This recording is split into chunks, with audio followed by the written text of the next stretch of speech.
Good morning student. शुरू करते हैं आज की क्लास। सब्जेक्ट बही खाता तथा लेखा शास्त्र। और बही खाता तथा लेखा शास्त्र में जैसा आप जानते हैं ऋण पत्रों के शोधन का चैप्टर चल रहा था और इस चैप्टर में आपने ऋण पत्रों के शोधन की विधि तथा ऋण पत्रों के शोधन के संबंध में किस प्रकार लेखे होते हैं को समझा।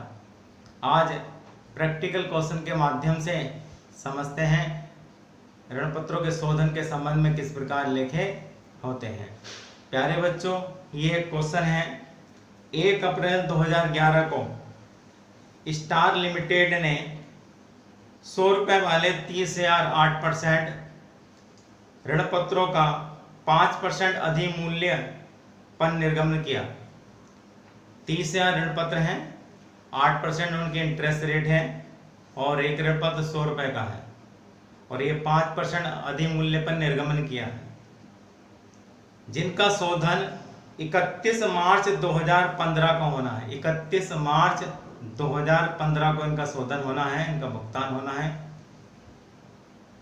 यह मानते हुए कि वित्तीय वर्ष में ऋण पत्रों का शोधन देय है, जिस वर्ष में ऋण पत्रों का शोधन देय है उस वित्तीय वर्ष को 30 अप्रैल को 10% सरकारी प्रतिभूतियों में आवश्यक राशि का विनियोग कर दिया गया है। जो आवश्यक राशि विनियोग की जाती है अंश व्यय ऋण पत्र नियम 2014 के नियम 18(7)(c) के अनुसार जितनी राशि का भुगतान करना है उस राशि का 15% विनियोग करना पड़ता है। और संचालकों ने 31 मार्च 2015 को आवश्यक राशि को लाभों में से ऋण पत्र शोधन कोष में हस्तांतरित कर दिया है। कंपनी अधिनियम 2013 की धारा 71 के अनुसार जितनी निर्गमन राशि है ऋण पत्रों का भुगतान करने से पूर्व उस निर्गमन राशि का 25% भाग ऋण पत्र शोधन कोष में हस्तांतरित करना आवश्यक होता है। देय तिथि पर ऋण पत्रों का भुगतान कर दिया गया है और ऋण पत्रों के निर्गमन शोधन के लिए रोजनामच प्रविष्टियां कीजिए। खाते प्रतिवर्ष 31 मार्च को बंद किए जाते हैं। जिनका वर्ष है लेखांकन वर्ष वो 1 अप्रैल से शुरू होता है, 31 मार्च को समाप्त होता है। तो करते हैं किस प्रकार जर्नल एंट्री होंगी। सबसे पहले आप निर्गमन की एंट्री करेंगे और आप निर्गमन की एंट्री क्या करेंगे? Bank account DR to 8% debentures account to security premium reserve account being debenture issued at premium. यहाँ प्रीमियम पर निर्गमन है इसलिए सिक्योरिटी प्रीमियम रिजर्व लिखा है। और अगर सममूल्य पर निर्गमन होता तो bank account DR to 8% debentures लिखते। और अगर डिस्काउंट पर निर्गमन होता तो bank account DR debenture discount account DR to debentures लिखते। ठीक, तो सबसे पहले आपको क्या करना है? ऋण पत्रों के निर्गमन की एंट्री करनी है और ये 1 अप्रैल 2011 में निर्गमन की एंट्री आपने कर दी। बैंक में 31,50,000 रुपए लिख देंगे और ऋण पत्र में 30 लाख रुपए लिख देंगे, क्योंकि 30,000 ऋण पत्रों का निर्गमन, एक ऋण पत्र 100 रुपए का 30 लाख हो गया। और इस पर 5% प्रीमियम है, 30 लाख का 5% 1,50,000 सिक्योरिटी प्रीमियम रिजर्व हो गया है। इस प्रकार बैंक में 31,50,000 रुपए आपको प्राप्त हो गए हैं। अब इसका जो भुगतान करना है वो कब करना है? 31 मार्च 2015 में भुगतान करना है। तो शोधन के संबंध में किस प्रकार लेखे होंगे? सबसे पहले 15% जो राशि जितनी राशि का भुगतान करना है और कंपनी नियम के अनुसार, कंपनी अधिनियम के अनुसार हमें क्या करना? 15% राशि विनियोग करनी है। और उसके संबंध में क्या एंट्री होगी?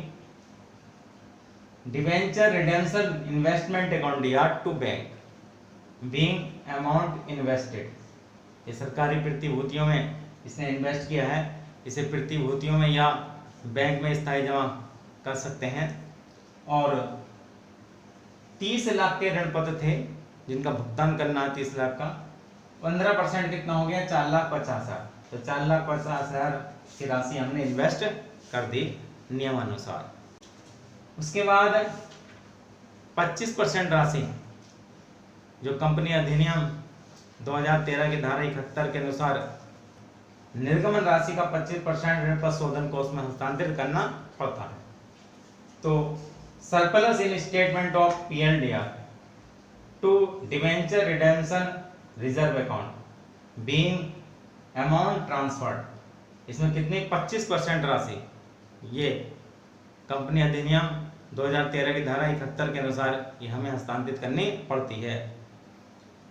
निर्गमन की राशि 30 लाख है, क्योंकि 30,000 ऋण पत्र हैं और 100 रुपए का 30 लाख। 30 लाख का 25% 7,50,000 हमने ये ऋण पत्र शोधन कोष में हस्तांतरण की एंट्री कर दी।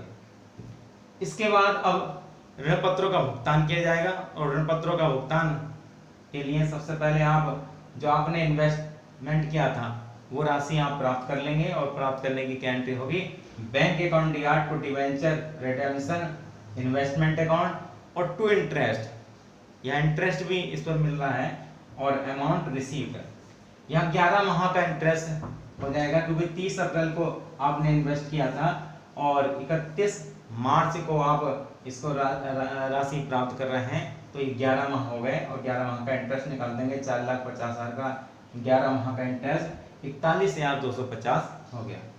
तो बैंक में लिख देंगे 4,91,250 और इन्वेस्टमेंट में लिख देंगे 4,50,000, इंटरेस्ट में लिख देंगे 41,250। इस पर 11 माह का इंटरेस्ट हमने निकाला 4,50,000, क्योंकि 30 अप्रैल को हमने राशि इन्वेस्ट की थी और 31 मार्च 2015 को हम ये राशि प्राप्त कर रहे हैं। तो 11 माह हो गए, और 11 माह का इंटरेस्ट इस पर हम निकाल लेंगे, और ये 41,250 आएगा। इस प्रकार 4,91,250 बैंक में लिख देंगे, जो राशि आपको प्राप्त हो जाएगी। अब इस राशि से और जो कंपनी के पास उपलब्ध फंड है उसमें से क्या होगा, ऋण पत्रधारियों का भुगतान कर दिया जाएगा। तो करते हैं ऋण पत्रों के भुगतान की एंट्री। और आप ऋण पत्रों के भुगतान की एंट्री कैसे करेंगे, सबसे पहले ऋण पत्रधारियों को राशि दे है उसको ड्यू करेंगे, और उसके बाद भुगतान की एंट्री कर देंगे। और ये एंट्री क्या होगी, 8% debentures account DR to debenture holder being amount due. और यदि ऋण पत्रधारियों का भुगतान प्रीमियम पर हो रहा है, जिसको शोधन प्रीमियम कहते हैं, तो प्रीमियम को हम क्या करेंगे, डेबिट कर देंगे, और एंट्री होगी 8% debentures account DR debenture redemption premium account DR to debenture holder being amount due. उसके बाद ऋण पत्रधारियों का भुगतान कर दिया जाएगा, और ऋण पत्रधारियों का भुगतान की एंट्री होगी debenture holder account DR to bank being amount paid. चाहे तो कि इन दो एंट्री को न करके एक एंट्री भी आप कर सकते हैं। वो एंट्री क्या कर सकते हैं, 8% debentures account DR to bank, आप ड्यू मत करिए, डायरेक्ट भुगतान कर दीजिए, ठीक। और इस तरह भी एंट्री की जा सकती है, या पहले आप ड्यू करिए उसके बाद उसका भुगतान कर दीजिए। तो ये 31 मार्च 2015 को ये भुगतान की एंट्री हो जाएगी ऋण पत्रों के। 8% debentures account DR to debenture holder being amount due, 30 lakh रुपए इसमें लिख देंगे, और क्योंकि सममूल्य पर भुगतान हो रहा है। Debenture holder account DR to bank amount paid, इसमें 30 लाख रुपए लिख देंगे, ये भी 31 मार्च 15 को होगी।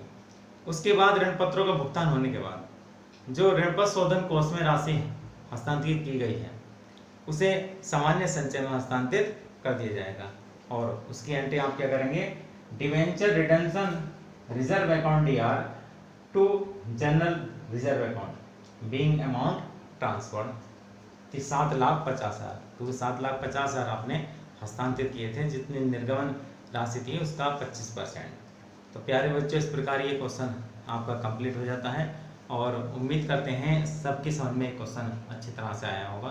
धन्यवाद।